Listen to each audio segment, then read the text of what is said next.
আপনি কি আপনার শিক্ষার্থীদেরকে পদার্থবিজ্ঞান সাবজেক্টটাকে প্রোঅ্যাক্টিভ ওয়েতে শিখাইতে চাচ্ছেন? আজকেই চলে আসেন ব্যাকবোন ডিজিটালি স্মার্ট বোর্ডের মধ্যে।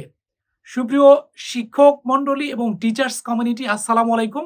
আজকে আপনাদেরকে আমি দেখাবো ব্যাকবোন ডিজিটালি স্মার্ট বোর্ডের মধ্যে থার্মোডাইনামিক্স এর যে চ্যাপ্টারটা আছে, পিভিটির যে ডায়াগ্রাম সেটা কত সহজে এবং সুন্দর করে 3D তে স্টুডেন্টদের মধ্যে আপনারা তুলে ধরবেন। চলে আসেন আমরা একটু দেখি।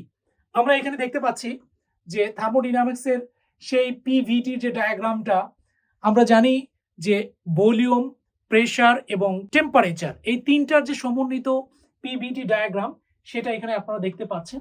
তো এইটা নিয়ে আমরা একটু দেখাবো যে কিভাবে আপনারা এটাকে তুলে ধরতে পারবেন। আমি যদি পিভিটি ডায়াগ্রামটা এখানে দেখতে পাচ্ছি, এখানে আপনারা দেখেন।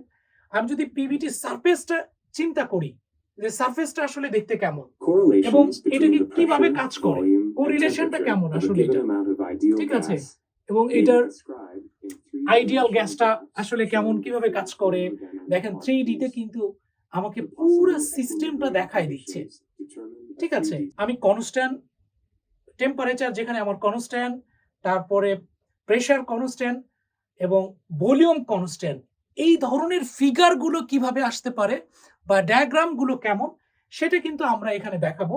আমি যদি চিন্তা করি যে আমার যেখানে টেম্পারেচার কনস্ট্যান্ট, সিনারিটা কি ঘটছে, জাস্ট আপনারা 2 মিনিট শুধু একটু তাকায় থেকে দেখেন কিভাবে স্টুডেন্টদের মধ্যে আপনি পিভিটি ডায়াগ্রামটাকে তুলে ধরবেন থার্মোডাইনামিক্স এর চ্যাপ্টারটাকে, ঠিক আছে।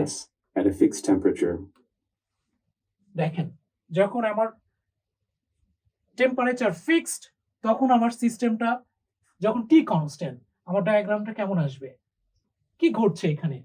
এবার যদি আমি দেখি যে আমার প্রেসারটা অর্থাৎ পিটা কনস্ট্যান্ট, তখন এখানে কি ঘটছে, সিনারিটা কি হয়।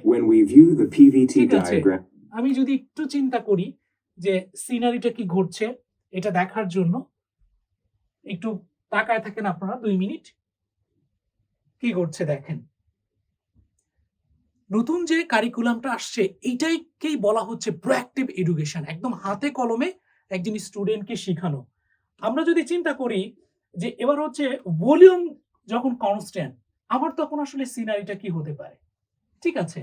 এবং সেই জায়গাটাতে আমার চিন্তা করেন যে সিনারিটা কি আসবে, যে আমার যেখানে ভলিউম কনস্ট্যান্ট এবং প্রেসার এবং টেম্পারেচার হচ্ছে আমার পরিবর্তনশীল, জিনিসটা কি দেখা যাচ্ছে।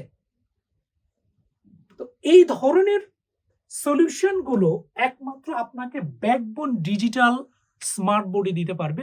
আপনারা যারা টিচার্স কমিউনিটি আছেন, খুব দ্রুত ব্যাকবোন ডিজিটাল স্মার্ট বোর্ডের সাথে কানেক্ট হয়ে যান। খুব সহজেই আপনি নতুন নতুন চ্যাপ্টার ওয়াইজ একদম সলিউশন পেয়ে যাবেন। সবাইকে অসংখ্য ধন্যবাদ।